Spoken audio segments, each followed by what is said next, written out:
Hey everyone, Anthony here. I'm the creator behind Legions of Will, and I wanted to go over the Celestial or Angel theme deck, which you can pre-order now. This is the official full deck list for the full 255 card Chaos Ascension set.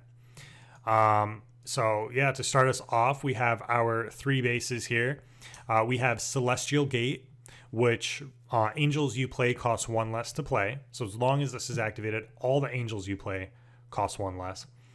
City of Seraphim, an excellent card, one of the better bases in the game because it costs 5 to flip and it produces 4 resource and has 3 defense. So 3 defense is pretty average. 4 resource is kind of like your sweet spot where you want to be at. And 5 to activate or flip over your base is actually not too bad. Over here we have Tower of Divinity, another good card. This costs 4 to flip, so what you can do in this is you can start with City of Seraphim face up, gain your 4 resource, use that to flip over Tower of Divinity, and then on your second turn you have 7 resource to mess around with, which you could also use 6 of that, play this, and then now you're at 1 resource, and then third turn you can really pop off. So Tower of Divinity is 4 defense, 2 capacity, 3 resource, and only 4 to flip. So pretty good base. For our upgrades over here, we have some uncommon upgrades. We have Eternal Fountain. Whenever a unit attacks this base, you gain 1 resource. So it's more of a defensive type card. Goes along with a defensive strategy. It does increase your capacity for 4. So adding that to, you have pretty low capacity with these 2 bases, so it's nice to just get the capacity out of it.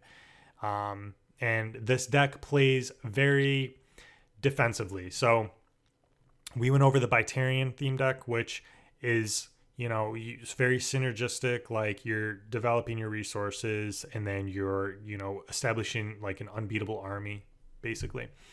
And with this deck, you're kind of sitting back and playing defensively. It's kind of hard to get past the angels, and then if you play aggressively against the angels, then that's what makes this deck stronger.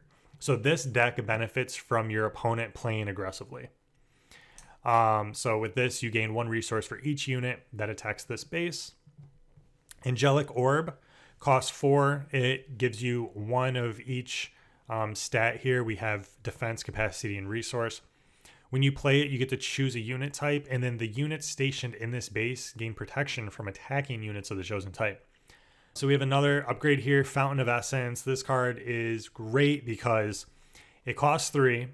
It pays for itself. It doesn't produce any other stats here like defense or resource. But at the beginning of your turn, you gain 2 resource. Moving on to the traps here, we have 4 different traps, and we have 2 containment.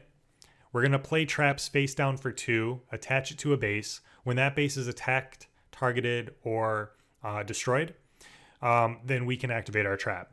In this case, we'll pay 0, and we can put a unit an opponent controls on top of its owner's deck.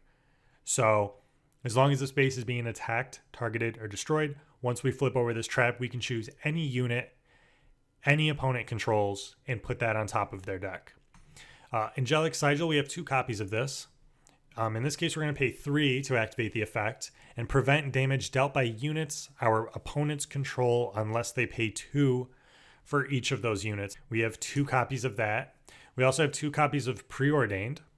Pay 2, flip a coin for each attacking unit, prevent all damage dealt by each unit whose coin comes up tails. So it's a 50-50 chance. Domination, we have 1 copy of this. It is a rare trap, one of the few rare traps in the game. We pay 2, and then until end of turn, each unit target player controls loses all abilities and has a base power of 2. Moving on to the actions, we have Atonement, one of the most used cards in general, action cards. It's the most versatile because it prevents all damage dealt this turn, period. Units you control do gain +3 will until the end of your next turn. We have 3 copies of Zadnam's Decree. Now, it costs 3, and it does not have Redeem. Neither does Atonement. So this sits in your hand until you play it, but it's very versatile. We can gain 1 resource for each angel you control. So if you have 0 angels, you're going to pay 3, discard it, and then you're going to draw a card anyways. But if you have more, then it essentially, there's potential to net off of it. But the better effect from this card is that you can destroy a non-angel unit an opponent controls for each angel in your graveyard.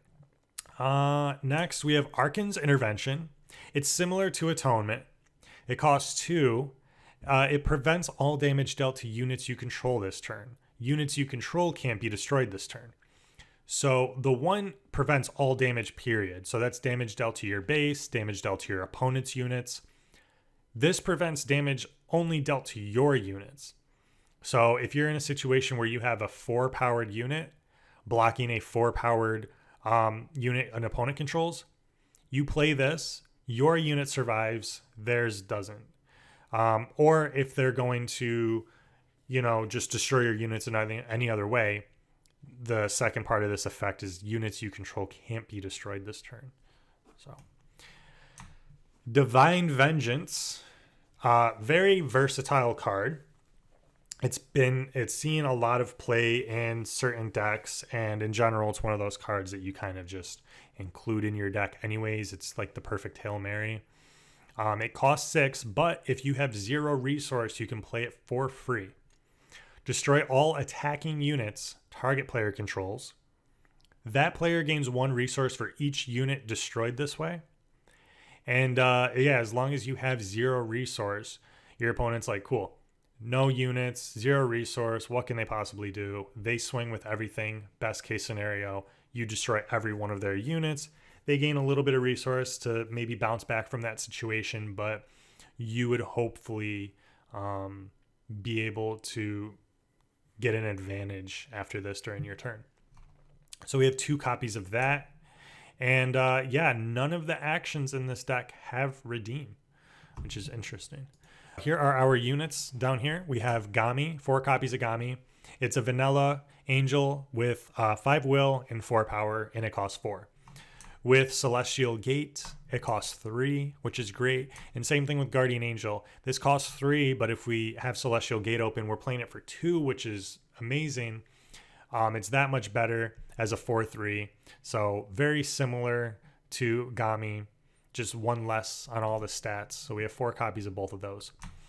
Remiel costs 7. It has 9 will, which is pretty high will, and 5 power, which is average power.